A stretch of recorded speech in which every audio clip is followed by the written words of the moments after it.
dari kasih-Mu. Terima kasih Tuhan buat pagi hari ini. Kami mau datang kepadamu. Engkaulah kebenaran yang telah menyelamatkan kami. Yesus, Kau kebenaran yang menyelamatkanku. Kau memberikanku hidup dan pengharapan.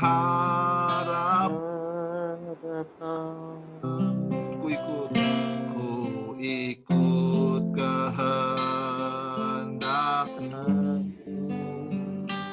Ku perlu anugerah-Mu.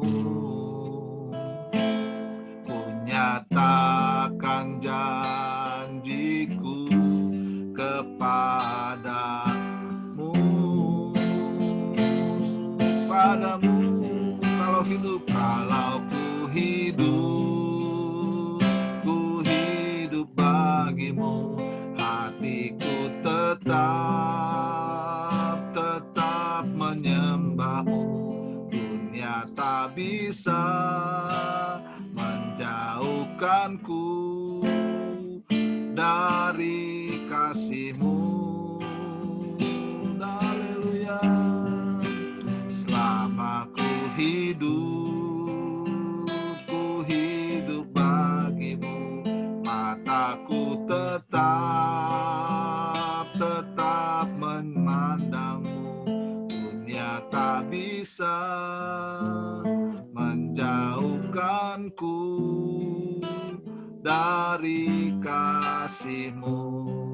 Haleluya. Dunia tak bisa menjauhkanku dari kasih-Mu. Dunia tak bisa menjauhkanku dari kasih-Mu. Benar Tuhan, tidak ada yang dapat memisahkan kami daripada kasih-Mu. Apakah yang dapat memisahkan? Engkaulah yang menjadi penopang, Engkaulah yang menjadi pelindung, Engkaulah yang menjadi kekuatan dalam hidup kami. Engkaulah Tuhan Allah semesta yang menciptakan langit dan bumi dan segala isinya. Saat pagi hari ini kami datang bertelut di kaki-Mu. Kami datang bersujud Tuhan. Ampunilah kami ya Tuhan. Layakkanlah kami untuk boleh kami menikmati kasih karunia dan hadirat-Mu ya Bapa. Layakkan kami Tuhan untuk kami boleh hidup seturut dengan rencana dan kehendak-Mu ya Bapa. Kalau ku hidup bagimu. Hatiku tetap menyembah-Mu. Dunia tak bisa menjauhkanku dari kasih-Mu. Selama ku hidup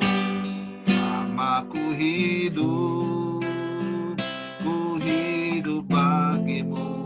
Mataku tetap memandang-Mu. Dunia tak bisa menjauhkanku dari kasih-Mu. Dunia tak bisa menjauhkanku dari kasih-Mu.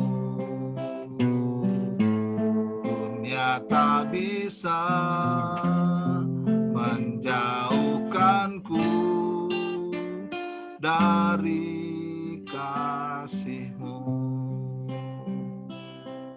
Haleluya.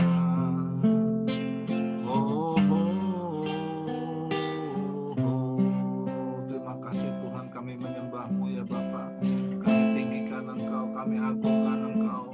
Hanya Engkau satu-satunya yang layak kami tinggikan selama-lamanya sampai selama-lamanya ya Tuhan. Haleluya.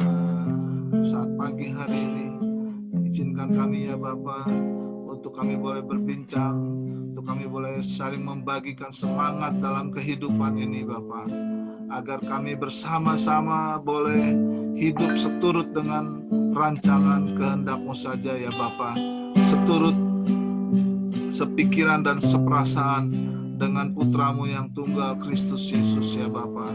Dan kami boleh membagikan semangat, kasih, dan kehidupan di dalam Engkau kepada setiap orang, kepada orang-orang yang kami kasihi, kami cintai khususnya, dan kepada orang-orang yang Tuhan percayakan dalam kehidupan kami ya Bapa. Kami percaya pagi hari ini Engkau bersama-sama dengan kami ya Tuhan. Haleluya, haleluya. Segala puji syukur hormat hanya bagi-Mu dalam nama Tuhan Yesus. Yang percaya sama-sama katakan amin. Amin, amin, amin. Shalom semuanya, shalom Pak Oto, shalom Bu Tabita, Bu Siska yang sudah masuk. Ini Bang Adam belum masuk apa? Kemarin sudah berbincang-bincang, Pak Adam sudah kembali ke rumah ya, Pak Wid ya, Pak Wid sudah sempat Ya. Tuhan. Nah sekarang Sudah. kita dukung dalam doa untuk saudara kita Handoyo. Tadi saya sudah mengundang juga untuk hadir di sini, tapi mungkin belum bangun atau apa. Nanti kita coba kontak lagi, mungkin lagi ada kesibukan. Baik, hari ini Pak Oto, shalom Pak Oto. Wah, Shalom, shalom, shalom Pak. gimana, sehat Pak Oto, keadaan? Puji Tuhan. Puji Tuhan, puji Tuhan. Puji Tuhan. Ya. Puji Tuhan. Oke, apa Pak Oto sudah ada sesuatu yang mau disampaikan? Belum ada Pak, ayo. Oke, nggak apa-apa. Belum ada. Ya, ini sahabat kita yang tahu juga Pak Tikianto dari Malang. Nih kita mau menyapa, kemarin Malang sempat mengalami kegoncangan, tapi Pak Tikianto, puji Tuhan ya Pak Tik ya. Belum Mas. Ya, puji Tuhan. Tuhan lindungi. Haleluya. Kemarin saya sempat, waduh, Malang, langsung buru-buru saya telepon Pak Tik gitu nih. Saya lihat Pak Tik hari ini. Kemarin saya lihat di videonya, lumayan tuh katanya kegoncangannya ya di Malang ya. Di situ terasa Pak, di tempat. Ya, terasa banget di sini. Terasa banget ya. Kita sampai lari keluar sih. Iyalah Pak. Ngomong-ngomong Bapak udah ada siapkan sesuatu nih Pak buat pagi hari ini? Saya ngikut dulu dah. Oke, sip. Kalau gitu. Kemarin saya sudah minta Bu Erni mempersiapkan diri. Silakan Bu Erni untuk menyampaikan sesuatu. Ya, shalom semuanya. Shalom. Saya mau coba sharing sesuatu tentang lidah.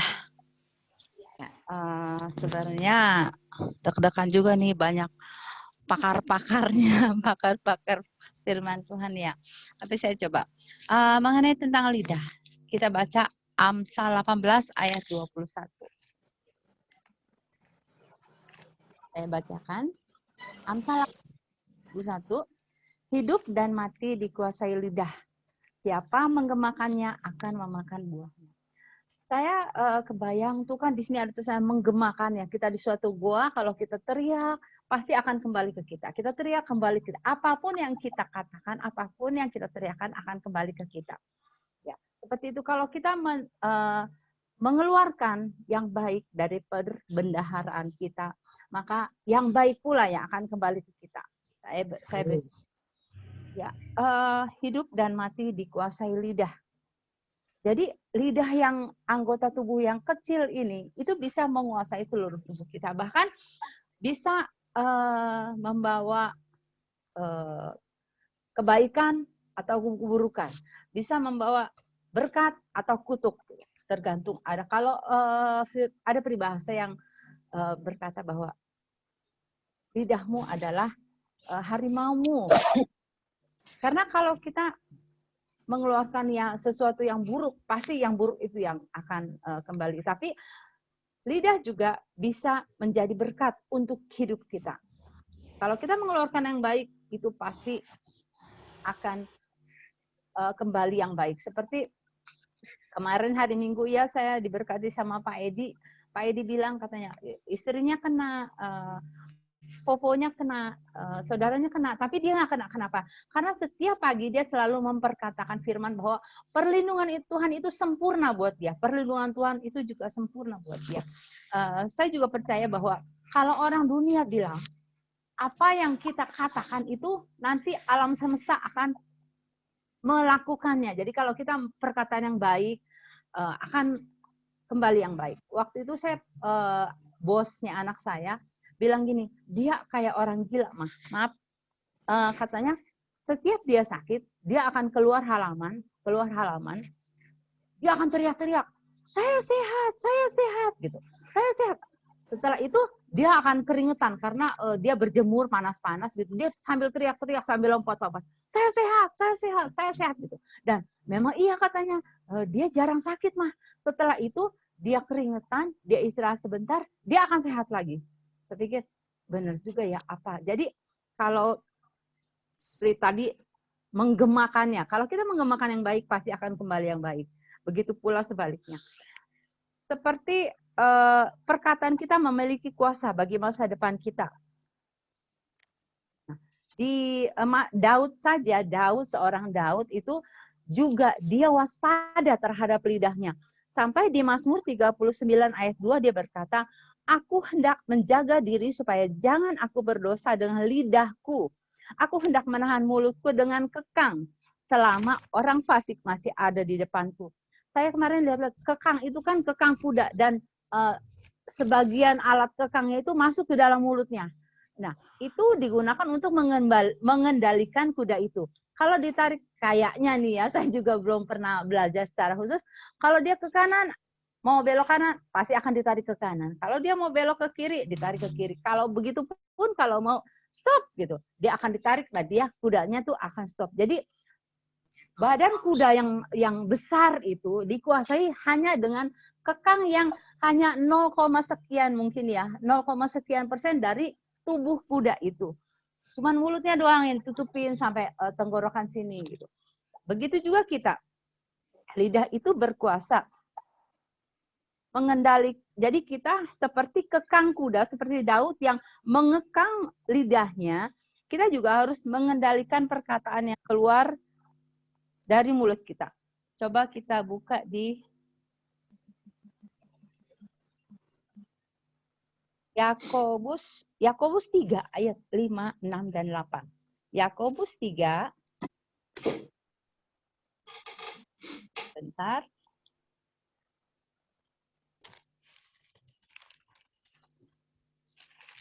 Yakobus 3 ayat 5. Ya, saya bacakan. Yakobus 3 ayat 5. Demikian juga lidah, walaupun suatu anggota kecil dari tubuh, namun dapat memegahkan perkara-perkara yang besar.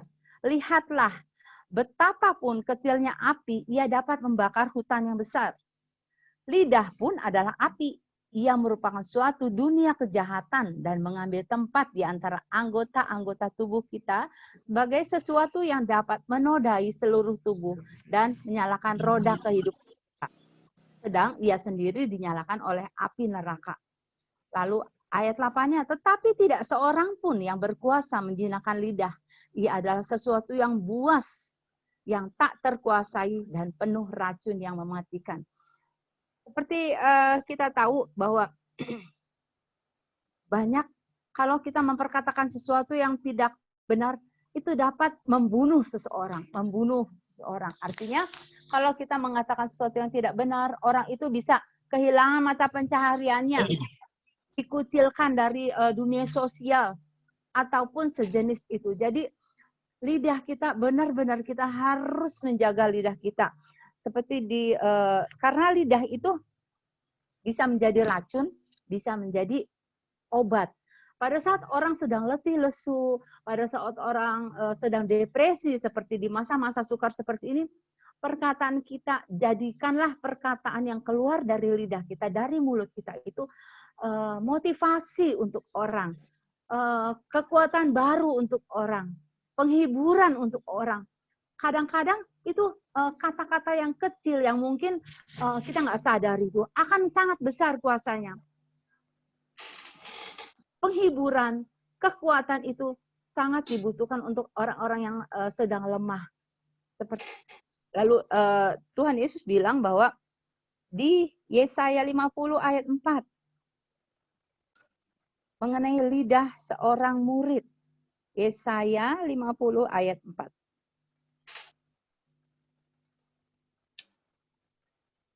Tuhan Allah telah memberikan kepadaku lidah seorang murid, supaya dengan perkataan aku dapat memberi semangat baru kepada orang yang letih lesu.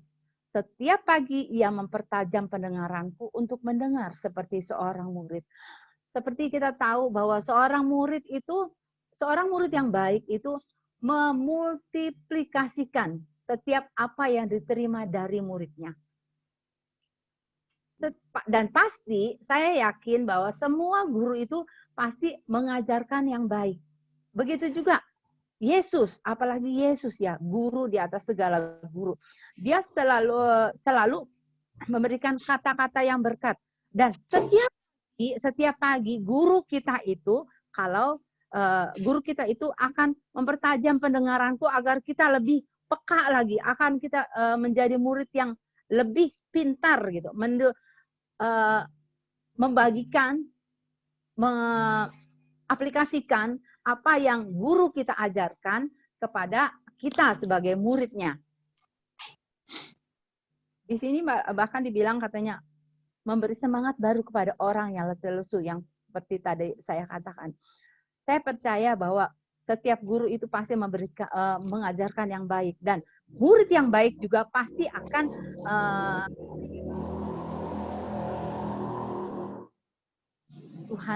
gurunya itu ajarkan. Lidah seorang murid.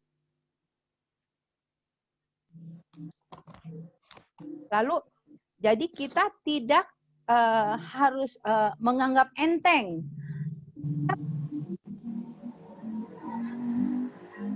Mikir lagi asalnya plus aja. Terus kalau orang sakit hati, kalau orang tersinggung, pembelaan kita, pembenaran kita, kan cuma bercanda gitu. Padahal menurut kita bercanda. Tapi untuk orang-orang yang sedang lemah, orang-orang yang sedang tertekan, orang-orang yang sedang mempunyai masalah, kadang-kadang bercandaan kita itu nggak lucu gitu, garing, dan bukannya menghibur, malah membuat dia jatuh, membuat dia semakin depresi gitu.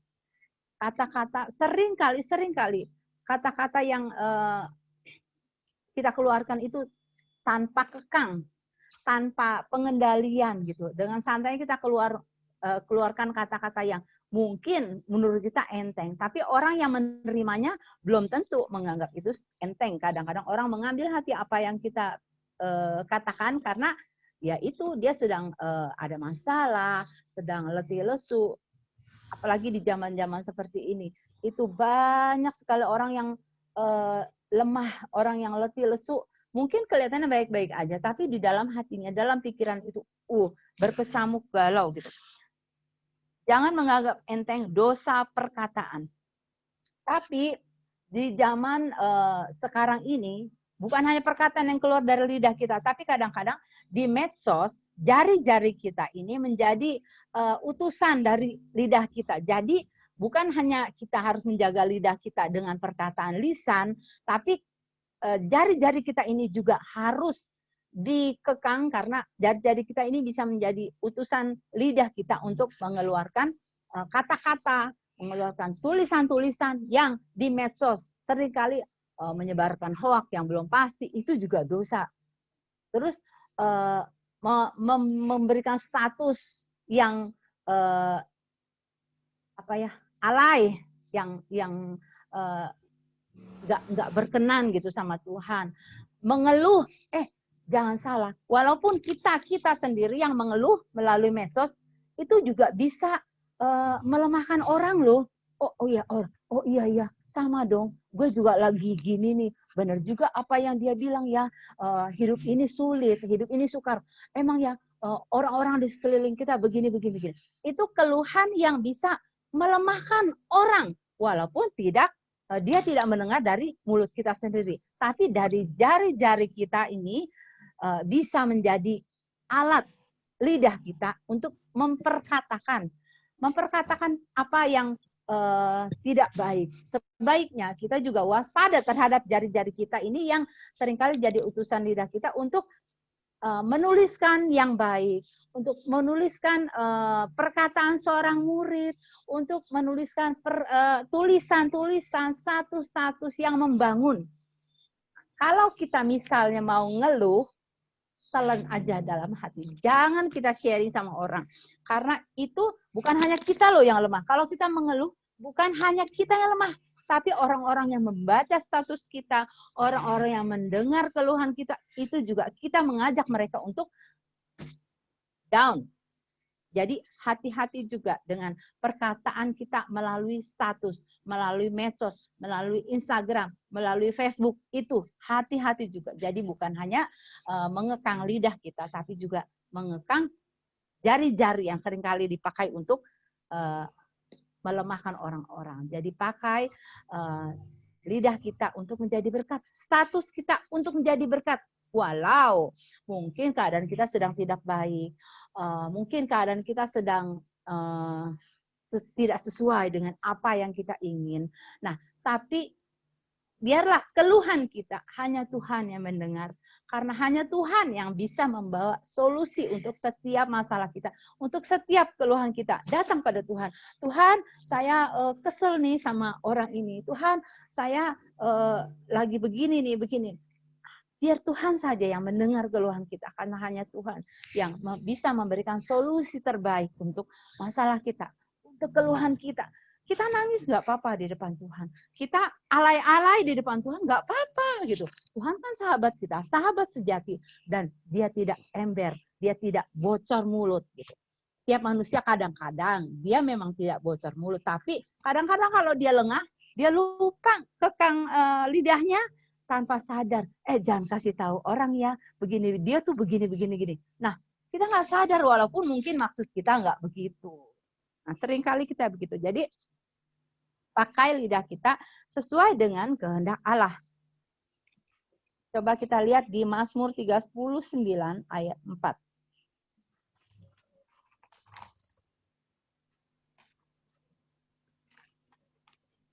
Mazmur 39 ayat 4. Dikatakan salah. Aku Mazmur. Nih. Hatiku bergejolak dalam diriku, menyala seperti api ketika aku berkeluh kesah, aku berbicara dengan lidahku. Oke. Lalu bagaimana cara kita mempergunakan lidah kita sesuai dengan kehendak Allah. Bagaimana kita memakai lidah kita sebagai lidah seorang murid. Yaitu pakai lidah kita mengatakan firman Tuhan, mengatakan menaikkan puji-pujian gitu secara benar. Selaras. Jadi selaras antara perkataan dan perbuatan kita. Ya percuma juga kalau kita, gimana kabarnya? Oh luar biasa gitu. Luar biasa. Jadi berkat, diberkati untuk menjadi berkat. Tapi perkataan kita enggak jadi berkat tuh gitu. Cuman kata-katanya doang, semangat. Oh diberkati untuk menjadi berkat ya. Tahu keluar dari pintu gereja. Si ini tadi bajunya begini loh. Si ini tuh, norak banget ya sepatunya gini-gini. Nah, gimana mau jadi berkat kalau begitu? Gitu. Itu hal-hal yang kecil, mungkin kita dianggap sepele. Tapi itu akan tetap menjadi dosa perkataan. Jadi kita harus benar-benar menguasai lidah kita dan supaya selaras dengan perkataan dan perbuatan itu harus selaras. Jadi kalau kita memperkatakan, oh ya Tuhan, ya Yesus, saya cinta Yesus, saya cinta Tuhan, tapi nggak pernah ke gereja. Oh saya cinta Tuhan, saya murid Tuhan, tapi nggak pernah tuh baca firman, gitu loh. Loh, terus gimana? Katanya cinta Tuhan. Kalau kita zaman-zaman pacaran dulu, kalau sekarang pakai WA dulu pakai surat, pakai surat disimpan, dibawa-bawa kemana-mana supaya kalau kita lagi kangen kita baca suratnya gitu. Nah, terus gimana bilang cinta Tuhan kalau ke gereja aja enggak?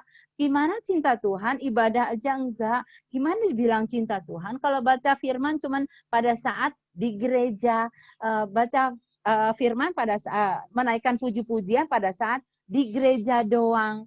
Kalau streaming ya udah kayak Pak Gem kemarin bilang, duduk aja nonton sambil makan kacang, sambil minum, sambil apa gitu. Gimana ibadah? Itu bukan ibadah kata Pak Gem, itu nonton. Oke? Lalu tadi seperti saya bilang, jangan mengeluh di medsos, jangan mengeluh mengeluarkan perkataan gitu. Kita harus memberikan kemuliaan buat Tuhan. Gimana nih? Kalau kita ngeluh, orang Kristen ngeluh mulu. Jujur, saya nggak nyaman banget. Dulu saya pernah punya teman, tiap hari kerjaan ngeluh, ada aja yang dikeluhin gitu. Soal-soal sepele yang kita aja nggak kepikiran gitu, dia keluhin. Masalah kecil-kecil, dia keluhin. Aduh, capek bergaul sama orang itu. Pasti kita nggak bikin orang nyaman di dekat kita. Gimana kita mau jadi berkat kalau orang di dekat kita aja udah nggak nyaman? Itu mustahil. Jadi kita harus memakai lidah kita untuk selalu mengucap syukur dalam segala hal. Seperti firman Tuhan katakan. Mengucap syukur dalam segala hal. Walau seperti tadi. Kita harus tidak mengucap syukur dengan apa yang kelihatan di mata kita. Tapi mengucap syukur karena iman kita. Karena kita percaya bahwa segala sesuatu dalam kendali Tuhan. Bahwa segala sesuatu Tuhan campur tangan untuk mendatangkan kebaikan buat kita.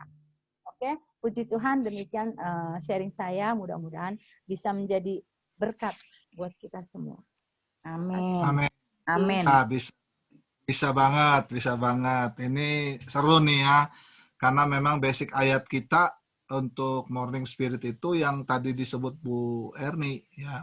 Setiap pagi Tuhan mempertajam pendengaran kita ya, dan juga kita mau menjadi lidah seorang murid seperti itu. Ini seru banget. Nanti di lain kesempatan kita akan bahas lebih menarik, lebih mengena ya, karena penting, karena hidup kita ini hampir 80% itu perkataan yang terjadi sehari-hari, baik perkataan terhadap diri sendiri, bahkan perkataan terhadap orang lain di sekitar kita. Oke, sebelum kita akhiri, ada komen atau tambahan atau mungkin kesaksian singkat ya, kita udah hampir selesai, sebentar lagi. Mungkin ada, silakan. Kalau ada, silakan. Patik, mau menambahkan, Patik? Puji Tuhan. Ya Pak, lanjut aja. Ya udah, oke, puji Tuhan ya. Kita hari ini kita diingatkan, disadarkan bahwa perkataan kita dengan tanda kutip itu mempunyai kuasa, atau bahasa sederhananya pengaruh. Nah, jadi saya menghimbau, bukan menghimbau ya, mungkin sesuai dengan kebenaran ini, saya mengajak, yuk kita periksa setiap perkataan kita. Ya, saya tuh sering sekali mendapatkan orang-orang yang suka ngomong nggak benar, suka mengatakan hal-hal yang kasar dan lain sebagainya. Ketika saya cek itu sebetulnya dia tidak disadari dia itu transfer dari orang lain ke dia, seperti itu. Apakah itu dari orang tuanya, apakah itu dari teman-temannya. Dulu ada teman kita, Pak Yer, punya anak ya, itu dari kecil ya, namanya pendeta, Pak Yer kan tahu ya, biasa-biasa aja, bukan biasa maksudnya baik-baik aja, tapi satu ketika anaknya yang paling besar itu masuk SMP kalau nggak salah, atau masuk SD gitu, tahu-tahu waktu dia pulang, anaknya ini mengatakan perkataan yang nggak pernah di keluarga itu dikatakan. Ternyata waktu dicek itu simple, ternyata dari teman-temannya gitu. Anak kecil, coba perhatiin. Saudara kalau lihat anak kecil yang suka main game, lihat bahasanya. Pasti ngikutin bahasa game. Nah, ini sangat penting ya dalam kehidupan kita, seperti juga yang disampaikan tadi bahwa setiap pagi Tuhan mempertajam pendengaran kita. Kenapa? Karena itulah awalnya bagaimana nanti perkataan kita keluar. Maka kalau saya sama istri saya suka belajar, walaupun keadaan yang negatif, tapi coba gimana caranya perkatakan bukan negatifnya gitu. Cari perkataan positifnya dari keadaan yang negatif itu. Ya, bukan berarti kita terus munafik ya. Memang misalnya contoh nih ya, kondisi kita saat ini bahwa ya kita berkatakan bahwa di dalam Tuhan ada perlindungan dari segala pandemi dan lain sebagainya. Ya, Tuhan membuat kekuatan dalam tubuh kita. Di dalam kelemahanlah kita kuat. Paulus katakan seperti itu. Ya, kita tahu dengan perkataan itu perkataan yang membangun sebetulnya. Saudara, perkataan kita sangat berpengaruh. Karena itu, hati-hatilah dengan perkataan kita. Ya, sebelum kita mengatakan sesuatu, pikirkan baik-baik. Tapi lebih jauh lagi, sesuai dengan kebenaran ini, sebelum kita mengatakan sesuatu, milikilah pendengaran yang benar terhadap kebenaran firman Tuhan. Dari sana Amin. memiliki semua, menjadi berkat. Mari kita bersama-sama berdoa. Syukur kepada Tuhan. Pak Wid, saya minta doa singkat Pak untuk menutup kita Pak. Tuhan memberkati.